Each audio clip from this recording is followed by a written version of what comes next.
When we look at our civilization today, we are fantastic at technology. It was a civilization that didn't focus on materialism, but they created the wealthiest nation in history. And it becomes a very materialistic society, a society that's focused on material things where we define ourselves by our material possessions. Ancient Egypt had a totally different focus. And it was their African tradition that carried them for 3,000 years. But just when they reached their highest point, it was the very people that were tasked with holding their secrets that caused the whole civilization to collapse. But before they did collapse, they saw in one dynasty the greatest conqueror of all time, the richest woman of all time, and the most influential religious figure of all time. This is the story of how an African family reshaped all of our lives. And it starts with a boy who wanted it all.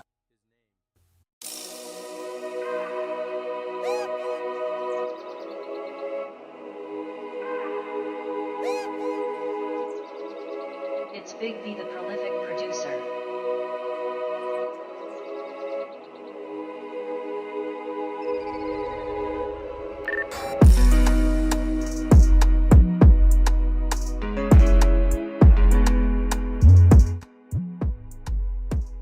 In 2010, very precise DNA testing was done on the following mummies, and you will recognize the names of the first two mummies as they appeared in the scarab that Queen Tai herself had printed during her marriage and shipped to the four corners of the empire.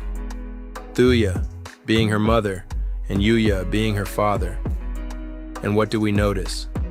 That their DNA analysis shows that they are more than 94% sub-Saharan African, or more than 94% infra-Saharan African. This is in line with all her depictions and the depictions of that of her son and grandson, Akhenaten and King Tutankhamun. So by inference, Queen Taya with parents that have 93% genetic affinity with infra-Saharan Africans, and with children that have the same genetic affinity, could not have been anything else than a black woman. But if you search the internet for the DNA results of Queen Tiye, you will find a study commissioned by Dr. Zahi Hawass that claims that Queen Tiye's belong to the mitochondrial DNA group K. The implications being that she may have been European or Levantine. This is highly misleading because haplogroup K is found everywhere from Europe to the Levant and East Africa. What's more, this haplogroup isn't determinative at all of where a subject comes from.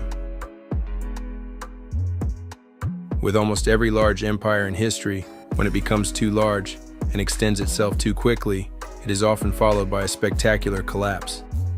And this is exactly what the son of Amenhotep and Queen Tiye tried to prevent when he inherited a kingdom that had become the most powerful in ancient times.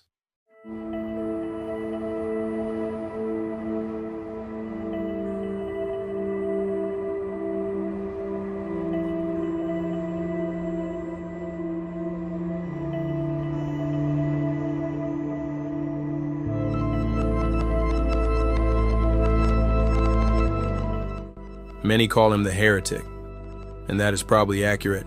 From the point of view of the traditional Kemetu, Akhenaten was a very disruptive figure. As soon as he came to power, he immediately started to change the fabric of Kemetic society. The priests had become too strong and they were crippling the economy and growth with their incessant demands and lavish offerings. It got to the point where during the 18th dynasty, there were 150 to 200 festival days in a year. And during those religious festivals, offerings would be made to the various temples and gods, benefiting the priest class directly. Remember that in Kemet, the priests were not just religious figures, they were also the learned individuals, the savants, those same priests from which the Greek philosophers learned their sciences from. From Solon to Pythagoras to Thales to Euclid to Democritus, there is virtually no great Greek savant that didn't go to Egypt to learn from the priests. So these priests were not only holding the key to the people's faith, they also held considerable power as they were the ones that knew how to build temples, knew the formulas for various medical treatments, and held the knowledge of astronomy. But that ruling class was now choking Egypt. They had stagnated in their ability to innovate, probably because they had created a separation of knowledge between the population and themselves. And an empire that doesn't innovate is at the mercy of being invaded by those who have better technology and a better economy. So Pharaoh Akhenaten, in an effort to save the empire from the priest class, tried to consolidate power around the crown. He recognized that priests were attaching themselves to individual deities that they marketed for their own benefits. He also realized that the economic output of Kemet was suffering. Even though they were still militarily strong thanks to the superhuman Nubian archers that could run for days without water and hit a 6-inch target 100 meters away. This advantage would not last forever, so his move to monotheism is regarded by some scholars as a way for him to save Egypt. The priest class had gone out of control. They were essentially siphoning any excess economic activity from Egypt into their own pockets. This created an enormous amount of corruption and hijacked wealth and development that could have gone into developing a modernizing Egypt. Akhenaten took notice of that. So he tried to bring back morality and true religious virtue by concentrating the strong religious devotion of the Africans into a single god that was one more tangible and two more moral. At least a morality that was not controlled by the priest and also by the virtue of the kings. This is why he tried to break free from everything that Egypt was. Akhenaten didn't just change the religion of Egypt. Akhenaten tried to change Kemet. He tried to change its political system. But in the end, it was too little too late. Egypt was already too big and the large empire was sailing full mast towards the end of its apogee. But for all his efforts to reform Kemet at its height, it would be his wife that would become the face of ancient Egypt.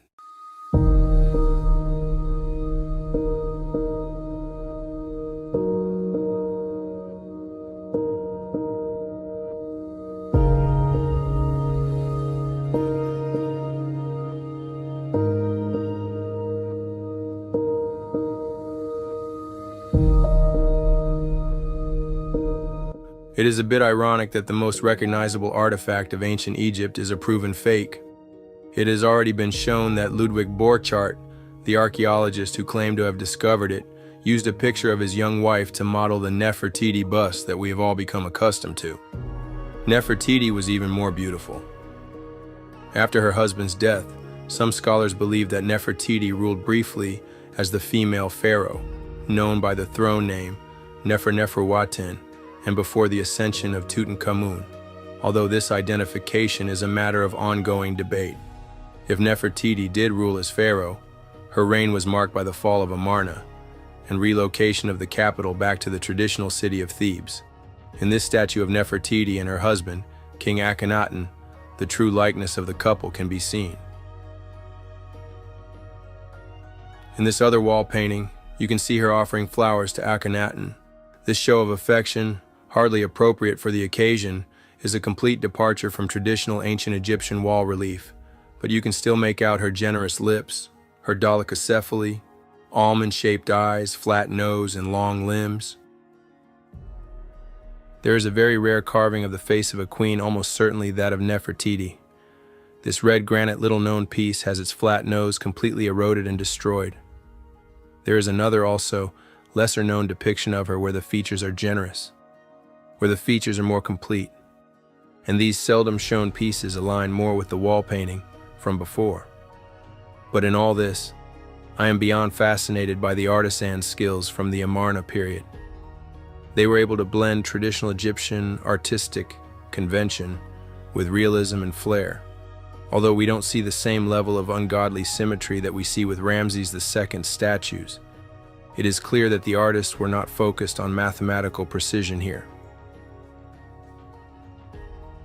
And if you still doubt how beautiful Nefertiti was, then this 18th dynasty propaganda should surely convince you. Her name, Nefertiti, comes from Nefer, which in Kemetic language symbolized beauty, perfection, and the concept of zero. And yes, unlike what we have been taught, the Africans from Kemet already had the concept of zero well before any other cultures. The second part of her names means has arrived. So Nefertiti means the beautiful one has come, or the perfect beauty has arrived. Nefertiti had a plethora of other titles. I will read them out to you along with the equivalent Nubio-Kemetic pronunciation. Nefer-Nefer-Uaten, beautiful is the beauty of Aten. Nefer-Nefer-Jitan, hereditary princess, Irit Pet, great of praises, Waret Haziwet, lady of grace, Nebet Imat, Nebet Jemat, sweet of love, Beneret Merut, lady of the two lands, Nebet Tawi, main king's wife, his beloved, Hemet Nesut At Meretef, great king's wife, his beloved, Hemet Nesut Weret Meretef, lady of all women, Henut Hemut Nebut, mistress of Upper and Lower Egypt, Henut Shemau Mehu.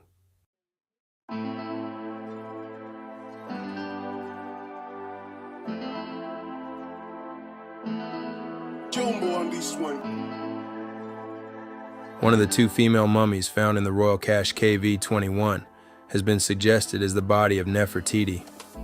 DNA analysis did not yield enough data to make a definitive identification, but confirmed she was a member of the 18th Dynasty royal line. CT scanning revealed she was about 45 at the time of her death. Her left arm had been bent over her chest in the queenly pose.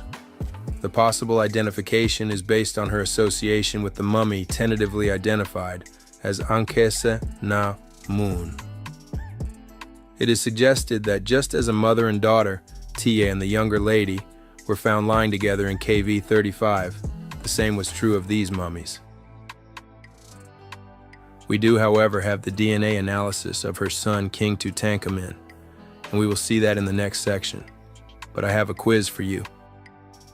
During the 3,000-year-long Egyptian civilization, there is one hieroglyph that was used to represent a face.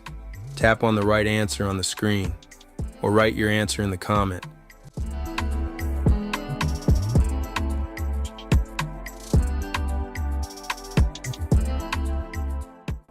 If you said this one, you would be right.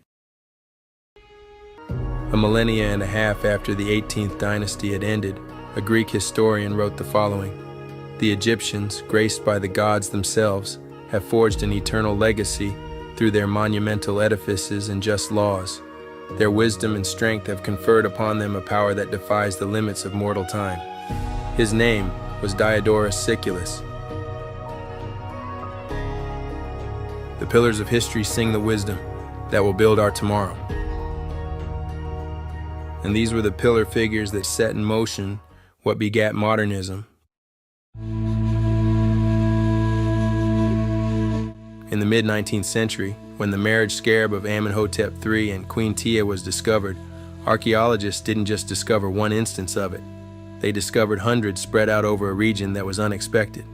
This sent shockwaves in the world of archaeology. The 3,000-year-old scarabs weren't just an artifact of beauty, almost intact, but what its inscription said helped cement the 18th dynasty as one of the high points of the ancient Egyptian empire, the Nubio-Kemetic Empire, one where their military and economic mights combined to help them spread their cultural and scientific gifts. And in its few words, this scarab told us a great deal. Quote, "Lived the Horus, strong bull, arising in truth. The two ladies, establishing laws, pacifying the two lands. The golden Horus, great of valor, smiting the Asiatics. King of Upper and Lower Egypt, lord of the two lands. Nebmatra, son of Re. Amenhotep, ruler of Thebes, given life, and the great royal wife Tia, may she live. The name of her father is Yuya, the name of her mother is Chuyu. She is the wife of a mighty king whose southern boundary is as far as Karoi, Upper Nubia, Kush, and whose northern boundary is as far as Naharan, Mitanni, in Syria, Mesopotamia." End quote. Did you catch that? Mitanni is in northeastern Syria. That means Amenhotep III had successfully taken his troops past Jordan, past Lebanon, into Syria, and all the way to northeastern Syria. That easily qualifies as one of the largest empires in ancient times. And we will see how, just like his conquered territories, Amenhotep did everything in dimensions larger than life.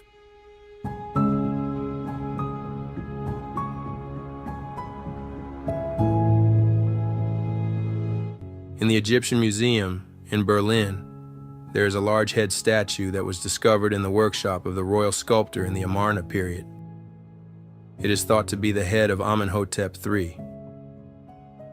There are many other depictions of Amenhotep III, and I am struck by how youthful and strong-looking he is depicted in his various representations.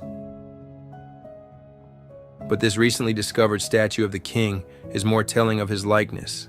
In 2010, in the mortuary temple of Amenhotep III, a double statue featuring King Amenhotep III with the falcon-headed sun god Rekhmire was made at the Pharaohs' funerary temple, located on the west bank of the Nile.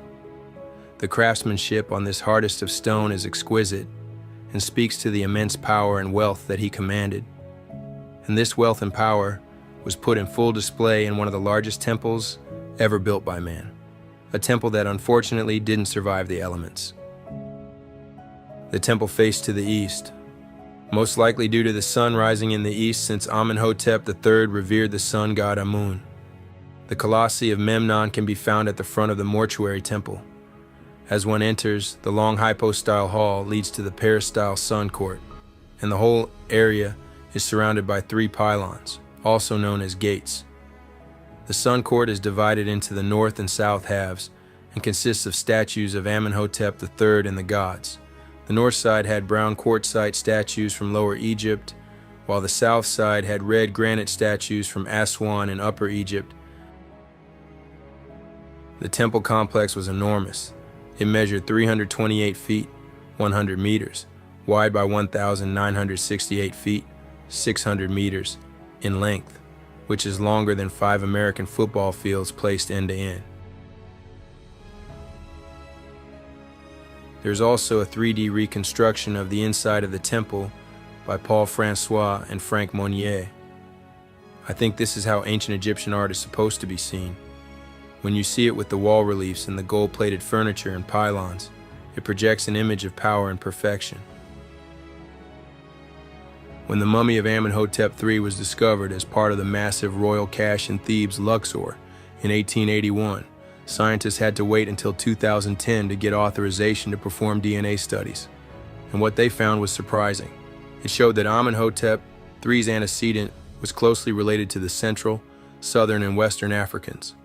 It showed that the king had a 93% genetic affinity with sub-Saharan Africans. But as great as Amenhotep III was, he was really following in the shadows of another pharaoh who lived a century earlier. A pharaoh that most consider as one of the best military minds in the ancient world. One of those pharaohs that extended Egypt well into the Levant.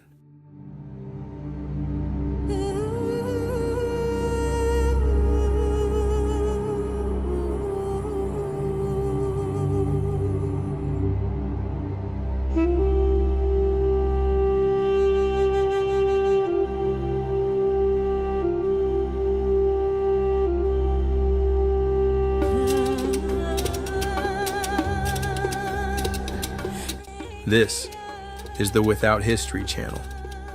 Every episode, we bring salient facts about African ancient civilizations and history, and detail how these civilizations contributed to our modern world. We dive deep into what research has to say about the often overlooked or misattributed contributions of these key eras in our collective history. Without History does not accept any sponsorship precisely so that we can remain independent. And it is through all your small donations on Patreon, YouTube, and those who share our videos on their social media that we are able to continue our work. Even though they are separated by 3 generations, the resemblance between both Amenhotep III and Thutmose III is striking, from the high cheekbones to their almost identical lips and almond-shaped eyes. His long limbs, thin waist, and broad shoulders are characteristics that appear frequently in Nubio-Kemetic motifs, but for the king, they confer a sense of supreme elegance. A tall and handsome man who was also a shrewd commander, maybe as astute as another African commander that would follow him a millennia and half later. In fact, it is possible that Hannibal studied Thutmose, because the strategy employed by Thutmose in his defeat of the coalition of Levantines in the Battle of Megiddo mirrors that of Hannibal's.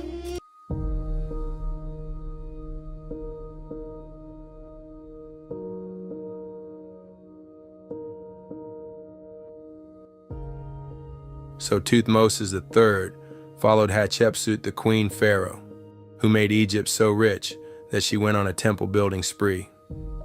He was followed 3 generations later by Amenhotep III, who reclaimed the Levant, and his wife Queen Tia, before giving birth to the one everyone knows, who made sure that everyone knew of her husband's deeds by writing it on scarabs that she printed and hanged everywhere in the empire, but also in statues. And by statues, I mean colossal statues. Whereas most pharaohs are depicted in the statues alone, Amenhotep III was carved alongside his queen in a 21-foot, 7 meters high statue. A veritable work of art and precision. And here again in this statue, we cannot but marvel at the extreme beauty of Queen Tai. As she gently reaches and puts her hand in the back of her loving husband, a gesture captured in larger-than-life eternity. See that blob over to the left? That is a man standing next to the statue. It gives you a sense of how gigantesque this carving is. The prominence of Queen Tia and her family in this scarab will lead one to believe that she had a hand in writing it, and an even bigger hand in its distribution all over the empire. And she definitely had a hand in making sure that her portraits survived through the ages in multiple representations. I particularly like the attention paid to her distinctive features like her lower lip, which remained generous even as she aged, a bit protruding because of her subnasal prognathism. How her crown complements her hair braids is very reminiscent of how the Akan women of West Africa wear their golden crown during their wedding ceremonies, a tradition that they have kept for millennia since their migration from Kemet, as their traditions and genetic studies have shown.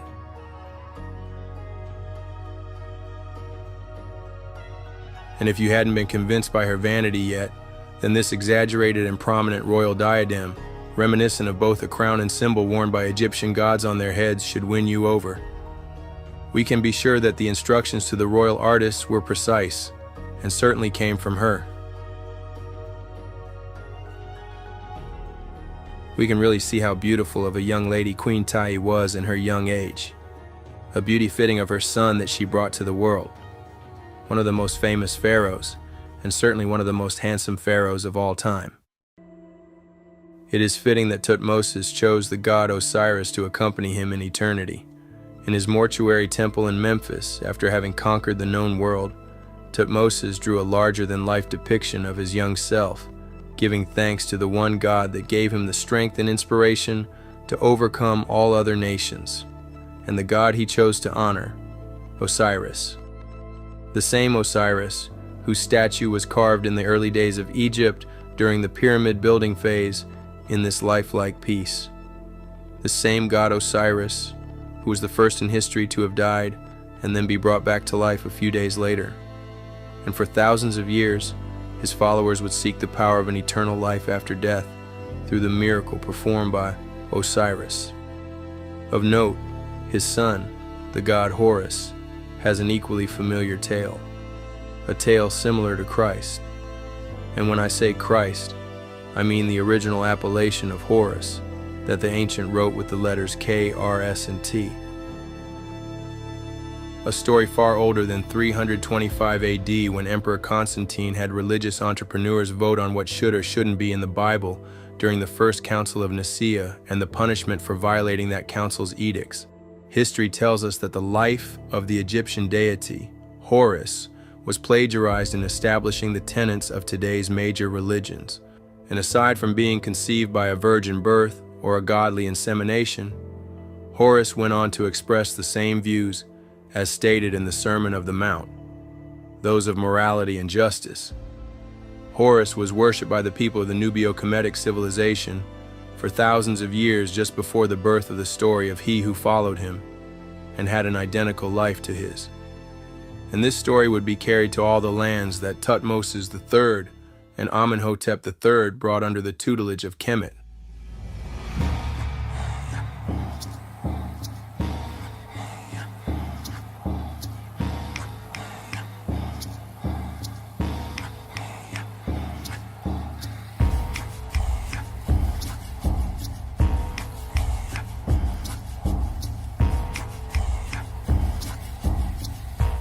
One of the officials in the court of Tutmosis III has left us astonishing records of his campaigns. On the walls of his tomb we can see depicted all nations that his lord and king subdued, and there are many. This rare picture of the wall of Rekhmire shows us the Levantine nations, but also the African nations, all of them reunited and coming to pay tribute to the pharaoh Tutmosis. But they also show us the everyday Egyptians, the everyday Kemetu, as they tend to their respective duties. From the skilled artisan who is creating a vase made of stone, to the sculptors working in unison to create a colossal statue, and even the industrious worker fashioning a new chair. Of particular interest is that the Kemites and the African nations are drawn in the same hue, the same skin color. Here the Kemetu are on the right and the African nations on the left. They are virtually indistinguishable, and yet the Levantine is drawn in a completely distinctive color and body shape.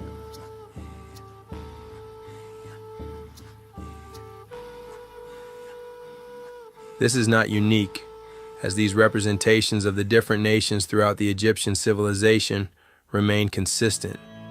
It is strange, however, that when you look at the Wikipedia page of Rekhmire, only the Levantine relief is shown, and some of the Levantine nations have all their faces removed.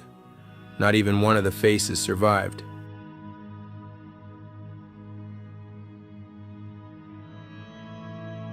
They were not alone, because the nation of Keftiu falls in that same category.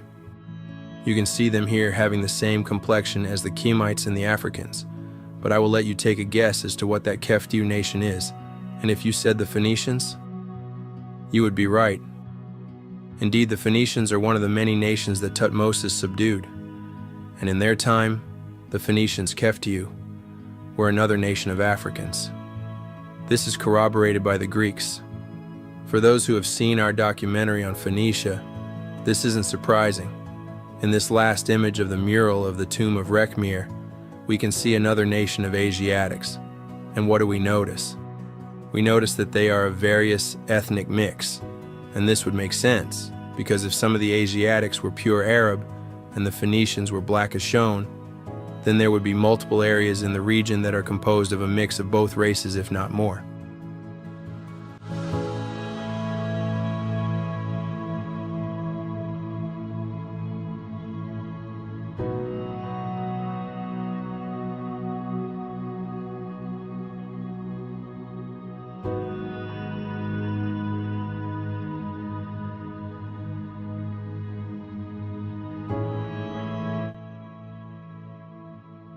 To get a sense of how much influence the kings and queens of the 18th dynasty had, it is good to read the correspondence between some of the Asiatic kings and the pharaohs, and one goes as follows. Say to Nefertiti, the king of Egypt, my brother, thus Bernaburius, the king of Caradunius, your brother. For me all goes well. For you, your wives, your household, your sons, your horses, your chariots, may all go very well. When I presented my daughter to Yamasi, your messenger, and to Mihuni the interpreter, they poured oil on the head of my daughter. But as to the one taking her to you, who is going to take her? With you there are 5 chariots. Are they going to take her to you in 5 chariots? Should I in these circumstances allow her to be brought to you from my house? My neighboring kings would say, they have transported the daughter of a great king to Egypt in 5 chariots. When my father allowed his daughter to be brought to your father, 3,000 soldiers with him. From this correspondence, we can see that not only is the Asiatic king eager to offer another one of his daughters to the pharaoh, but he wants to make sure that if it is done, it should be done in proper manner. But the Amarna letters also contain long records of trading manifests. Archaeologists have found a gold scarab bearing the name of Nefertiti at a shipwreck near Uluburun, Grand Cape in Turkey. Many of the objects found on the ship match the description of objects traded in the Amarna letters. I will let you admire the quality of the golden amulets, pendants, and chains that Kemet was producing at the time. Keep these in mind as we will compare them to the items that were discovered in the tomb of her son, King Tut.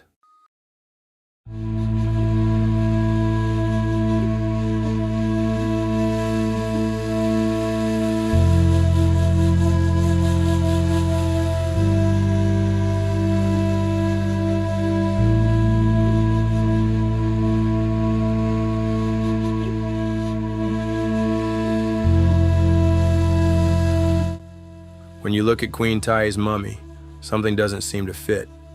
As I often say, when something is true, it becomes easy to find evidence to support it.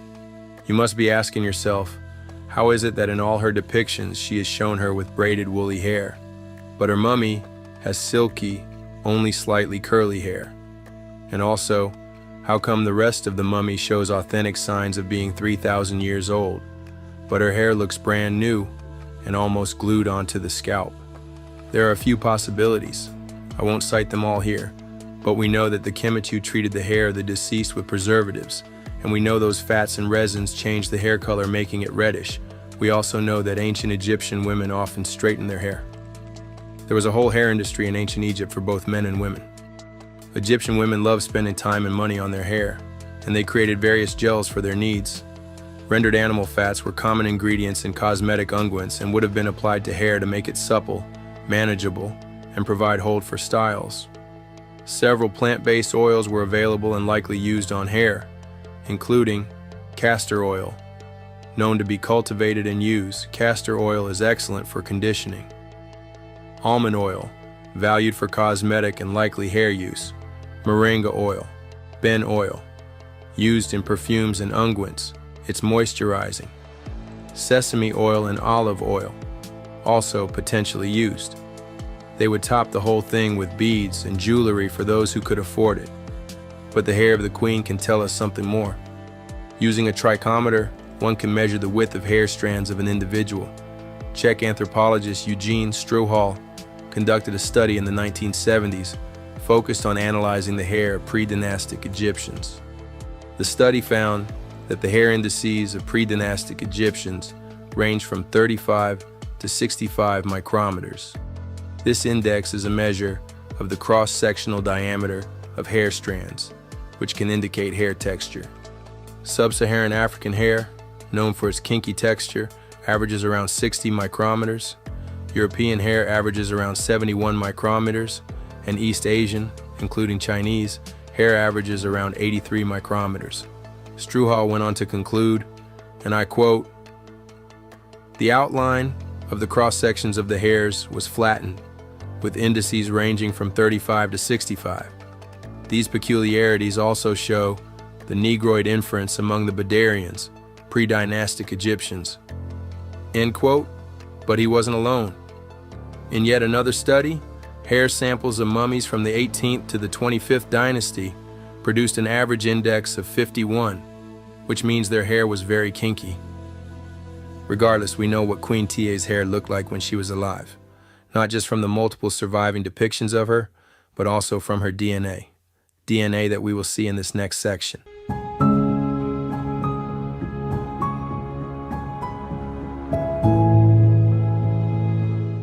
He is the son of Akhenaten and the son of Nefertiti, so King Tutankhamun was destined to be famous.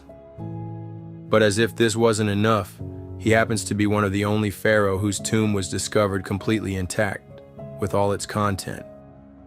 But it must have been incredibly difficult to follow in the footsteps of the failed revolution of his father. The boy was probably too young, and almost certainly heavily influenced by the priest class who wanted to regain and cement their control of the Kemetic economy. When archaeologist Howard Carter first stepped into the tomb of King Tut, he discovered a literal treasure cove, and everything pointed to the true origin of the tomb. These pictures you see here were taken by the official photographer who followed the main excavation party into the king's burial chamber. Over 5,000 items were recovered from the tomb of King Tutankhamun. This one tomb alone provided archaeologists with a wealth of knowledge that has significantly increased our understanding of the Nubian Kemetic civilization. A few items stand out. 2 identical golden staves were adorned with a statue of the king as a child. This gold-plated fan shows the king hunting. An inscription on the handle states that it is made of ostrich feathers obtained by His Majesty while hunting in the desert east of Heliopolis. Incidents from the hunt are depicted on both sides of the fan's palm. On one side, the king is represented riding in a chariot and drawing a bow. To keep his hands free, he has put the reins around his body. 2 wounded ostriches are about to be dispatched by the king's hound. Here again, the king's shrine was locked by an intricate knot and seal. Perhaps keen observers noted symbolism resembling two hands holding eternity. The sarcophagus of the king himself was guarded by none other than the goddess Isis. This picture shows the king in his majestic pose, with his crook and flail, clearly showing his African heritage, not just through his physical features, but also through symbolism used by kings in Africa to this day. These sarcophagus decorative paintings look like garments worn by people across Africa, from Ghana to Kenya. An Egyptian mummy was an embalmed body, wrapped according to a prescribed pattern in linen bandages. Protective charms, amulets, were placed between the layers of bandages so that they lay over the part of the body which they were intended to protect or to assist through the power of magic. By multiplying the layers of bandages, more and more amulets could be placed directly over any physical member. Placed like a sentinel at the entrance to the so-called treasury was a lifelike figure of a recumbent jackal upon a shrine which contained several pieces of jewelry. A typical African headdress, the substitute for a pillow, still used in Central and Eastern Africa today. Notice how closely this headdress resembles the golden stool of the Ashanti. This alabaster carving has symbolism that remains unexplained by Egyptologists to this day. On it we can see a typical Egyptian woman guiding the ship. His sandals design is typically African, especially with the separator positioned between the big toe and the others. I will leave the link to all these items in the description below. I highly recommend that history enthusiasts go through it. So, what do bones tell us about King Tut's origin? The arm span to height ratio is a measure of the proportion between a person's height and the length of their arms when their arms are stretched horizontally. It is also known to vary among different ethnicities. For example, people of African descent tend to have a higher ratio than those of European descent. The average ratio for African Americans or people of African descent is around 1.15, whereas for Europeans it is around 1.00, which means their arm span is about the same length as, or just below their height. Additionally, people of Asian descent tend to have lower ratios, with an average being slightly less than that of Europeans. This is useful, as it can help determine ethnicity if we have the measurements. When King Tut's arm span and height are measured, we can calculate his ratio. This is what we get. King Tut's arm span yields a ratio of 1.12, which is significantly longer than his height, indicating a clear, black African origin. But it doesn't stop at King Tut. In a brilliant expose, Trill Black also exposes the following quote back to the 1800s. Quote, estimates of living stature based on X-ray measurements applied to the Trotter and Gleaser, 1958. Negro equations for the femur, tibia, and humerus have been made for ancient Egyptian kings belonging to the 18th and 19th dynasties. It is shown that the limbs of the pharaohs, like those of other ancient Egyptians, had negroid characteristics, in that the distal segments were relatively long in comparison with the proximal segments. But there is one more element that confirms King Tut's antecedents, and it is one that is both a blessing and a curse.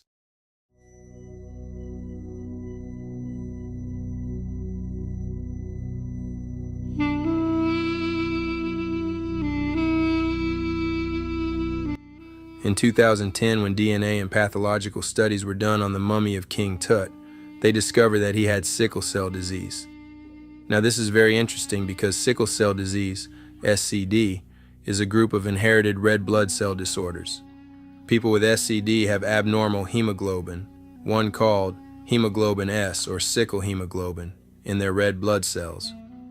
2-hemoglobin is the protein in red blood cells that carries oxygen throughout the body.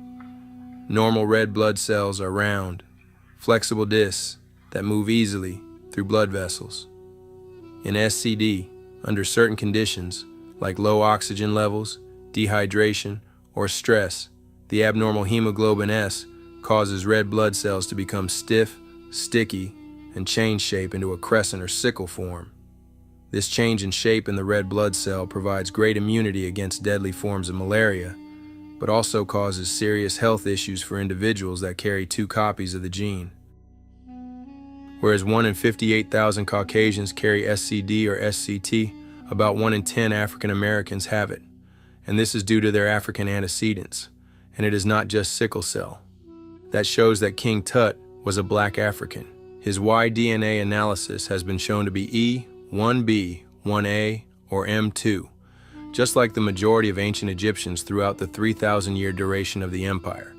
And E, 1B, 1A is essentially a haplogroup that is associated with infra-Saharan Africa. Here is its dispersal map.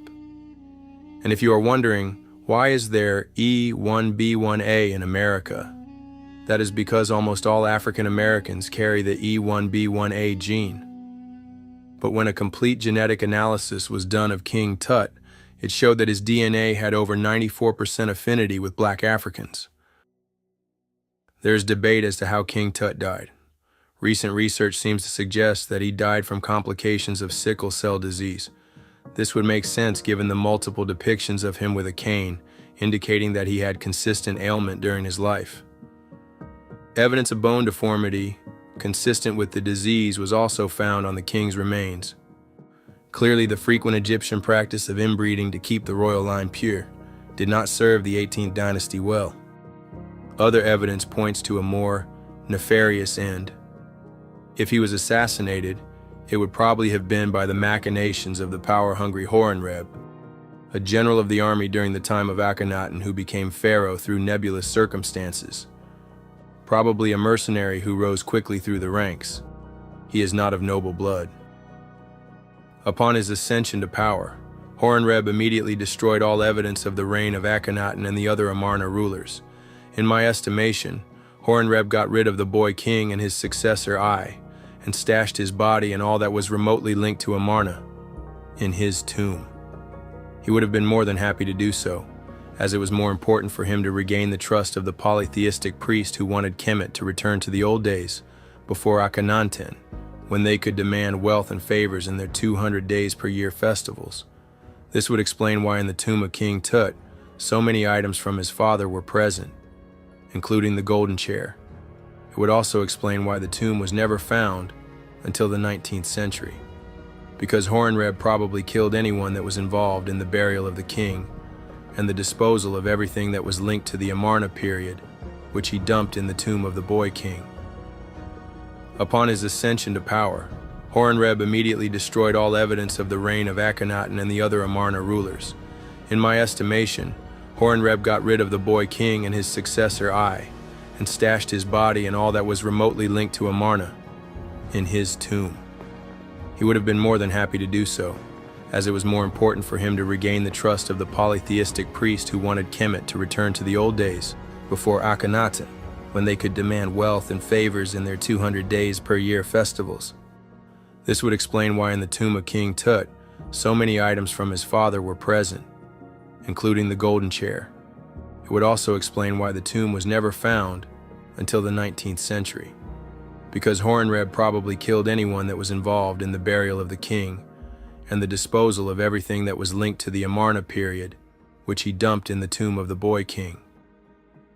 It is fitting that this act of betrayal not only marked the end of the 18th dynasty, but also the beginning of the 19th dynasty, with the new appointed pharaoh, Ramses I, whose head statue you can see here. But why was King Tut's dad, Akhenaten, so hated by his own? And why did he try to so drastically reform Kemet? Was Akhenaten crazy? Or did he see something that only a visionary leader could see?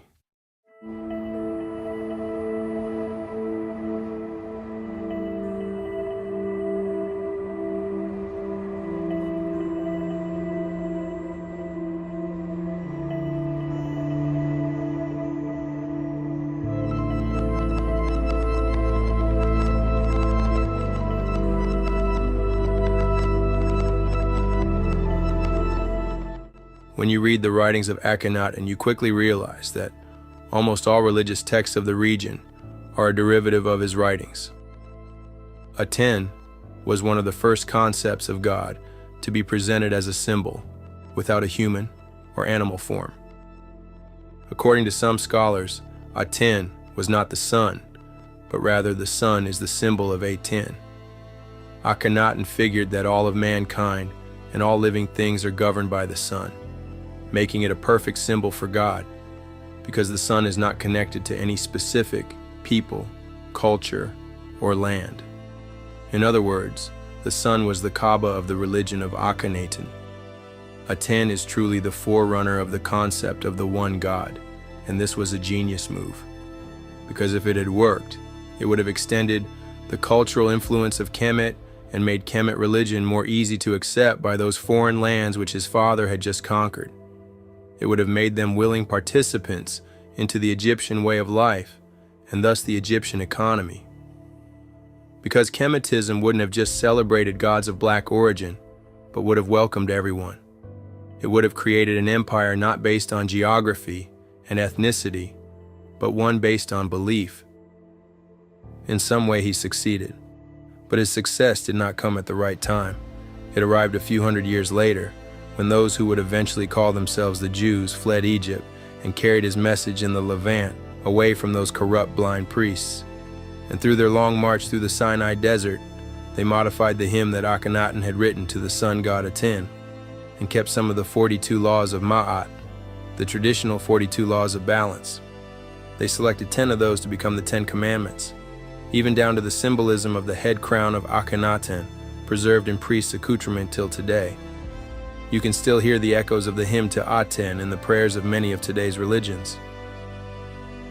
Praise of Rekhmire, rejoicing on the horizon, and his name is Shu, who is in the Aten disk, living forever and ever, the living great Aten who is in Jubilee, Lord of all that the Aten encircles, Lord of heaven, Lord of earth, Lord of the house of Aten and Akhenaten, in praise of the King of Upper and Lower Kemet, who lives on truth, the Lord of the two lands, Nefertiti, Re, Y, and Re, the son of Re, who lives on truth, the Lord of diadems, Akhenaten, long in his lifetime, and praise of the chief wife of the king, his beloved the lady of the two lands, Neferu Aten Nefertiti, living, healthy, and youthful forever and ever, by the fan-bearer on the right hand of the king.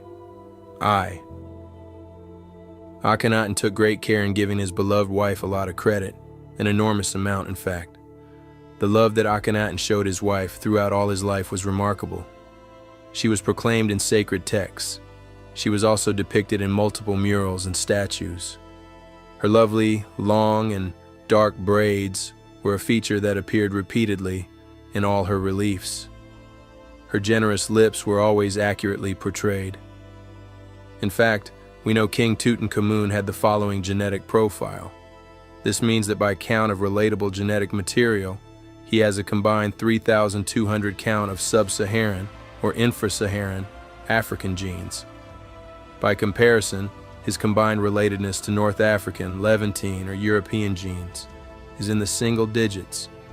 This means that if King Tut were walking down the street today, he could not be mistaken for anything other than a black man. And his DNA shows that he is the farthest thing away from the Levantine and the European combined. And as we know, there is no way that Pharaoh Tutankhamun was a pure sub-Saharan African without both of his parents being themselves pure black Africans, and his parents were none other than Queen Nefertiti and King Akhenaten. And as we have stated before, when something is true, then it becomes easy to find a mountain of evidence around that truth. For example, if King Tut was indeed a pure black African as his depictions and his DNA says, then King Tut's father, and possibly his uncle, had to have had a significant portion of his genetic material as infra-Saharan African too. Okay, then let's check.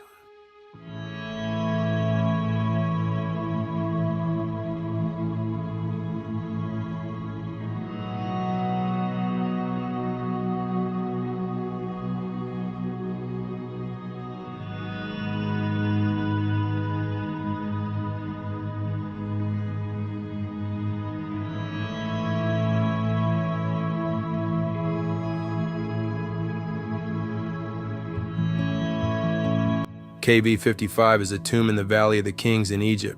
It was discovered by Edward R. Ayrton in 1907 while he was working in the valley for Theodore M. Davis. It has long been speculated, as well as much disputed, that the body found in this tomb was that of the famous king, Akhenaten, who moved the capital to Akenaten, modern-day Amarna. The results of genetic and other scientific tests published in February 2010 have confirmed that the person buried there was both the son of Amenhotep III and the father of Tutankhamun. So this means that the body found in the tomb, K55, is either Akhenaten or the brother of Akhenaten. And what did DNA testing of the mummy KV55 show? It showed that just like his son and his father, Akhenaten had over 92.8% genetic affinity with infra-Saharan Africans. And this isn't surprising given the DNA analysis of everybody in the king's family lineage. Nevertheless, the study of mummy K or 55 established that the age of this person at the time of his death was consistent with that of Akhenaten, thereby making it almost certain that it is Akhenaten's body. So let us recap the family tree of the 18th dynasty and see if we missed anyone, starting with Queen Hatshepsut, who opened trade routes to Punt, deep in Africa, probably Eritrea or Kenya, all the way to Syria, paving the way for the conquest that would follow with Thutmose III, the Hannibal of ancient Egypt, and then his great-grandson, the Asiatic slayer, Pharaoh Amenhotep III, and his beautiful wife, Queen Tia. Queen Tia's parents, Thuya and Yuya. Queen Tia herself, who gave birth to the one who was mislabeled as the father of monotheism, the one who tried to reform Kemet to prevent its slow downfall, Akhenaten, his beautiful wife Nefertiti, and her son, the boy king, King Tut. All of them, every single one of them played a crucial role in the 18th dynasty, and all of them, one more beautiful than the next. Some of them, too powerful and too rich to have enjoyed a normal life. As I mentioned before, when something is true, it becomes easy to find evidence to support it. Especially a large event, then it becomes straightforward to find evidence that supports this. In Book 2 of the Histories, the father of history relates to us the following.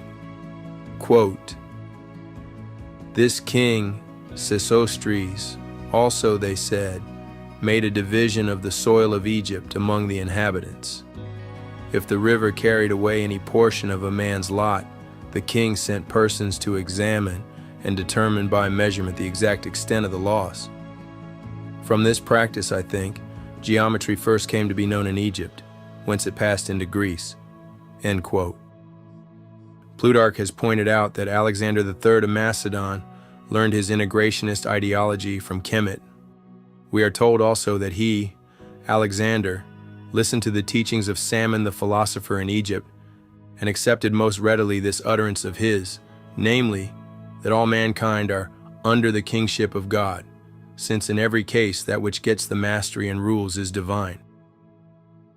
It was because of this that Alexander had a falling out with Aristotle, who preached that Greeks are superior to non-Greeks, barbarians, which is also understandable because Alexander was a Macedonian, who are very technically non-Greeks, barbarians themselves.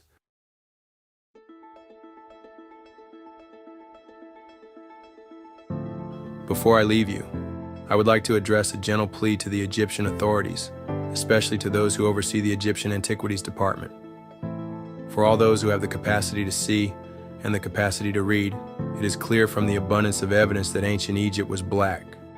Not just at its beginning, with King Aha and King Narmer, but all the way through the New Kingdom. So much so that when the Greeks and the Romans came to the Delta, they still described the Egyptians as black-skinned with woolly hair. Notice I did not even say brown-skinned, but black-skinned. This is how the Greeks themselves described them with the term melas. Melas being the origin of the word melanin. My plea is to your better humanity, because it has become clear that an increasing number of artifacts from ancient Egypt are being altered or modified before they are released to the public. This malpractice even extends to artifacts that have already been discovered, where evidence shows deliberate manipulation intended to hide the Africanness of the evidence. Why this is the case, I will not venture to guess. I will, however, say that in the long term, this does not have the intended effect. If anything, as the truth is being discovered, it exposes the untrustworthy character of those in power in the land that we call Egypt today.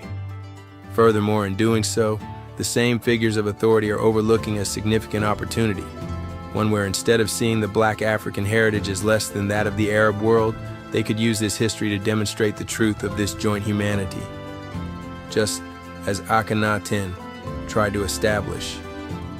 Instead, they show that they are lacking in wisdom, virtue, and especially lacking in what the ancient Egyptians called ma'at, the quality of balance and virtue. Now that you have built your whole identity around the culture of another, it would be demeaning to yourself to continue in this line of action. But if you would dare to open your eyes, you would see how those who you claim are without history birthed civilization itself.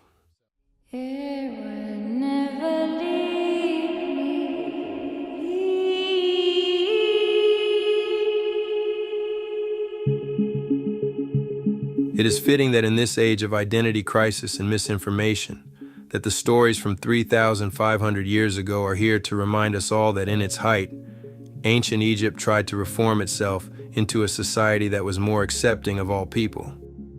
And it is corruption and hubris that caused that revolution to fail. And the lesson for every one of us is that the very thing that frees us and that will give us dominion over all aspects of life, including everyday failures. That thing is not an object that belongs to one people, but it is rather an idea that, when heeded, will free the mind of those with enough wisdom to not repeat the errors of the past. I will leave you with a reading of the 42 Laws of Ma'at. If you want to support Without History, make sure you share this video and add it to your history playlist.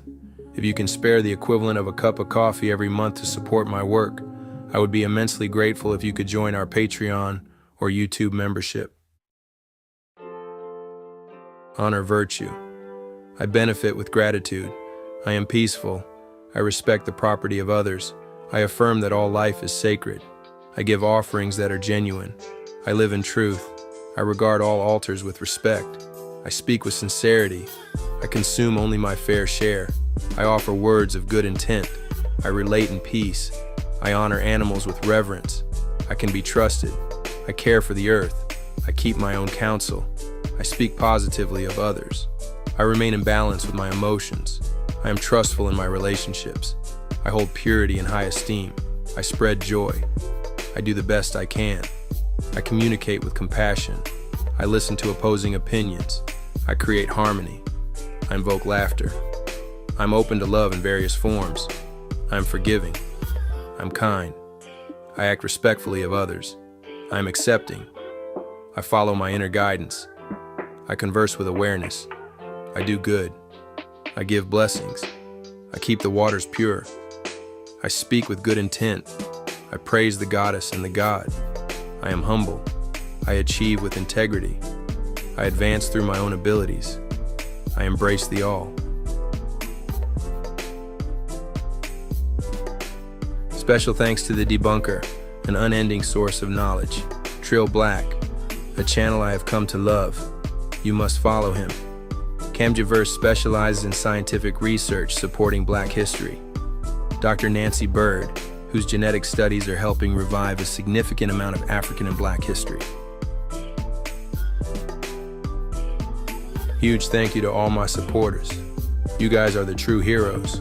You are the golden staff of Tutankhamun, the rhyming verse of the hymn to Aten, the strong thread of the Nubian bow, the war counselor to Tuthmosis III, the wheel of Amenhotep's chariot, the scribe to Queen Taya's scarab, the sail on Queen Hatshepsut's ship.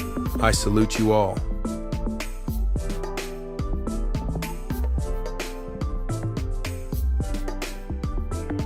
Join us and see how those who are said to be without history birthed civilization itself.